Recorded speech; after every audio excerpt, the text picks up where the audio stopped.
Coming to you guys looking rather rough again, but I am watching The Real Housewives of Atlanta, and they just took their first commercial break.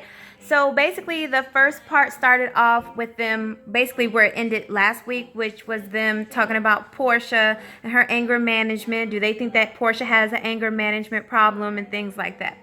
And that went on, and they kind of like replayed it, the ending part last time, and then proceeded on. And so now they're getting into Kenya and the whole domestic violence situation with her and Matt, which also brought around her incident that she had with what's the girl's name? Sheree, because Sheree had confronted her on something and saying that Kenya provokes people, and saying that maybe that was the reason why Matt, broke her windows. Now, first of all, I want to say that domestic violence on any level is totally wrong, and I don't think that it should be mocked or anything like that. Does Kenya provoke people? Hell to the yeah. Yes, she does. She does provoke people, and I mean, that's just what it is, she does. But again, the people that are getting provoked, have to learn, how to deal with her or not deal with her. But whether she provoked Matt to do something or not, like, he shouldn't have done that. Shouldn't be going around breaking people's windows. I mean, that's like a little bit, that's not even a little bit. That's extreme. And yes, everything that he did all throughout the season that was documented or that we know about and was shown, yeah, he definitely is he got some issues. Like, Matt, go get you some help. Yes. So now they're on their first break, but they're getting into the whole, Sheree and Kenya thing, was it a mock and everything like that. But Sheree says she's going on the record as she does not believe in domestic violence on any level, that a man shouldn't put his hands on a woman. And I agree. So let's see what's going to happen up next. Y'all, so we're going to just go ahead and wrap up this Matt situation, which is, Matt, go get you some help.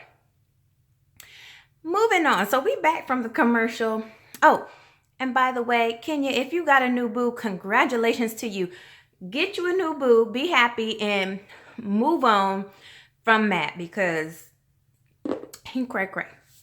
Anyway, so now we're getting into Kandi and Phaedra stuff. They're asking Phaedra about her divorce, and she's saying that it's final, but Apollo obviously is trying to fight it, because I think from what I'm hearing in the tabloids that he wants more money. Is it appealing it? Am I saying that in the right legal term? He's appealing the divorce or something like that. She hasn't told her sons about it. And they went into, obviously, Candy's Mama Joyce, going to a lawyer and talking about Phaedra's whole divorce and how long it should take to have a divorce and this, that, or the other. And, he asked Kandi, do you think that your mom should have done that? And obviously Kandi said no, she shouldn't have done that, which is true. Y'all know Mama Joyce be dipping and dabbling in people business, and she shouldn't be dipping and dabbling in people business.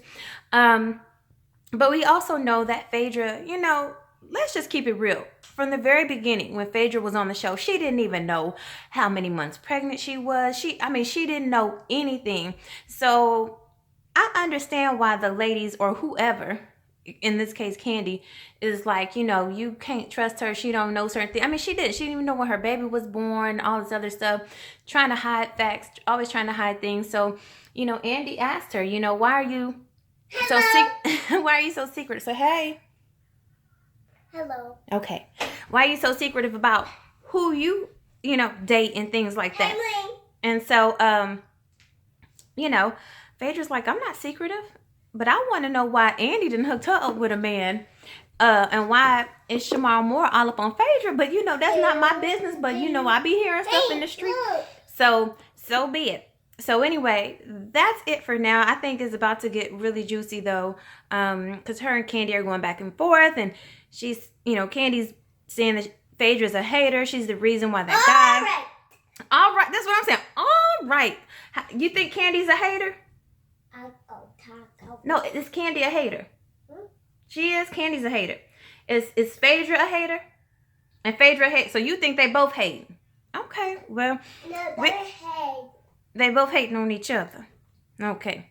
Yes. So now they are talking basically about the kids, and it was really neat because if you have been watching Atlanta Housewives for a very long time, or even any of the other Housewives series, it's really cool to see the ones that have had kids and how the kids also have grown with the show as well. So it's just not, it's not just about the ladies on the show, but their kids as well. And so they kind of took a flashback of each mom and their kids and stuff like that, and how the kid was when maybe they first started the show up until this point. So they touched on everybody's story, and of course they really, they love Sheree's son. He's a cutie too, and when they did the flashback of him, I was like, oh, I forgot what he looked like when he was younger, and he looks totally different. He's definitely matured, and all the kids are doing wonderful and fascinating things. And so now Phaedra's kids, they're still small, but the ones that are like teenagers now, they're all doing good things. So that's a positive. Like, that's probably the most positive thing that's gonna come out of this show. Okay, my hair is a mess, and so is this show. Are they really, really, truly going back and forth about Apollo and is she divorced? And it's so funny because just in the clip before, I just talked about how, she didn't even know how many months pregnant she was. She was just like, I don't even know. I don't know. It's yeah. Is she divorced? Is she not? At this point, I don't care if she's divorced. If she is, she is. I think the underlying thing here is, did she put the wrong name on purpose on those papers? Is she with the trickery life? We'll find out. Hey y'all, what's going on? So I would really, really just like to say that this last part of the Real Housewives of Atlanta reunion, whatever, what is this, reunion 9 or something? I don't know, whatever. Season 9, part 2 reunion. This last part of it, baby. Okay, first of all, so Sheree was talking about her husband and the domestic violence and verbal and physical abuse that she had went through, and he even told her, I wish the plane would have crashed, but I didn't wish that on you because your mom was on the plane, something like that. Like, who the says some shit like that? Like, y'all, if you are in a domestic violent type situation, verbal, physical, whatever, I don't care if you have kids or not, get your ass out. What you waiting for? Anyway, so that was the last part of it, and it was heartfelt, and all the ladies did go around and give her some sort of encouragement, which I thought was really, really cool and really nice, a pleasant thing. And then Andy was saying how they were going to bring out her husband in the next segment coming up. And that's pretty much how it ended. But then they showed the previews for the third part. And let's just say that I think what we've all been waiting for is about to come full circle. In other words, they have the kettle on the stove and the pot is warming up, is ready to whistle and boil over to make that tea.